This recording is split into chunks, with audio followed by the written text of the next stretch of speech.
I'm okay. The first one, Jurassic World, was an action adventure, and even more of just an action movie. And that I found to be the way we could make that different, because there hadn't really been a Jurassic movie that had been, an action film in that way.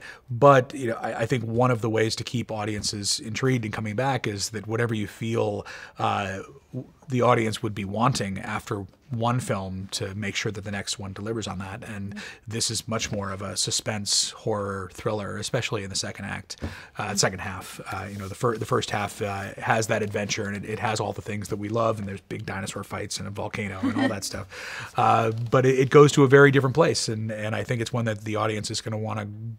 It's an adventure they're going to want to go on, because I think we need to go someplace new.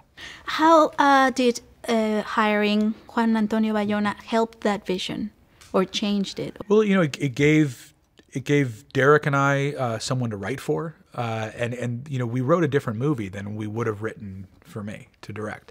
And I think that just because as a writer, you're in the end you're looking to please the director and create something that's going to energize them creatively and make them make the best movie possible. And so I just came at it from a different place, and we wrote something that was really designed for Bayona and for his skill set as a filmmaker. And then the process of us working together over the course of shooting the film and editing the film, it's been this constant collaboration between two filmmakers, but one who is really committed to being a writer and a producer and serving his vision and making sure that it makes it to the screen. Apart from watching dinosaurs chasing people, the science part of the Jurassic universe has been one of the favorite things about the public. In the first one, Jurassic World, the science is exploited through greed.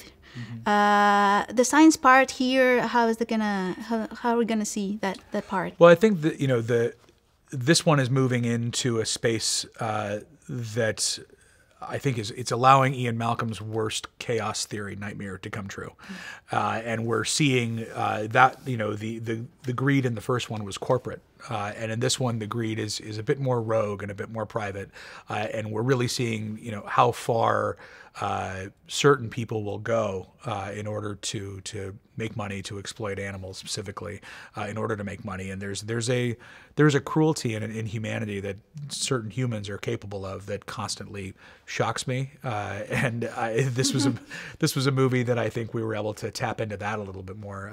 It's not about a corporate evil. It's about some pretty nasty humans. Blue is the last of her kind. You'll never capture her. We thought you might know someone who could help. Given that it's the 25th anniversary of Jurassic Park, are we going to see more ties to the original, apart from the cameo of Jeff Goldblum? Yeah, the story is very much tied to John Hammond, and that Benjamin Lockwood's character, is played by James Cromwell, he was his financing partner, and so we're really digging back into both the Crichton and to the original movie to look at how that story is actually deeply connected to this and to the location of this movie.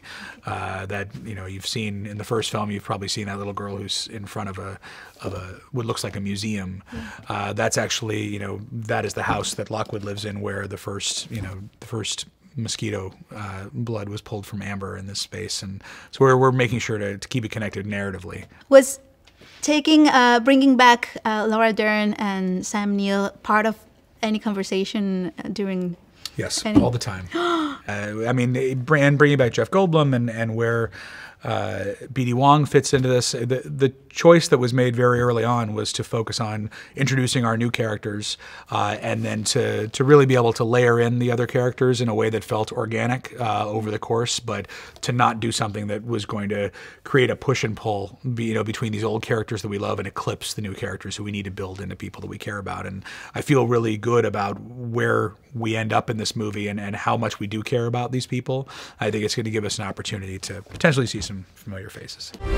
Hey girl, you think what I'm thinking? You had the opportunity to put feathers, I think, on dinosaurs because of the new discoveries that have made in science. Why didn't you? I didn't, because in Jurassic World, those were as as Sam Neill's character said, like they were theme park monsters that were, their genetic code is not complete. There's frog DNA in them, and so they don't actually look the way they would really look. But what I will say is that as the trilogy evolves, we're getting into new space where there's no one who's really motivated to do that anymore. The technology is evolving. I was very conscious about making sure not to put every new idea that we had available to us in the first movie. So I'm not saying never. Yeah. Is it taking the franchise to a place it has never been narratively or tone-wise? Not tone-wise.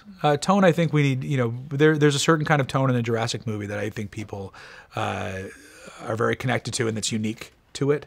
But in, the equilibrium on the planet and the actually from a plot standpoint, we're definitely going to some very new places. Thank you so That's much. all I can say.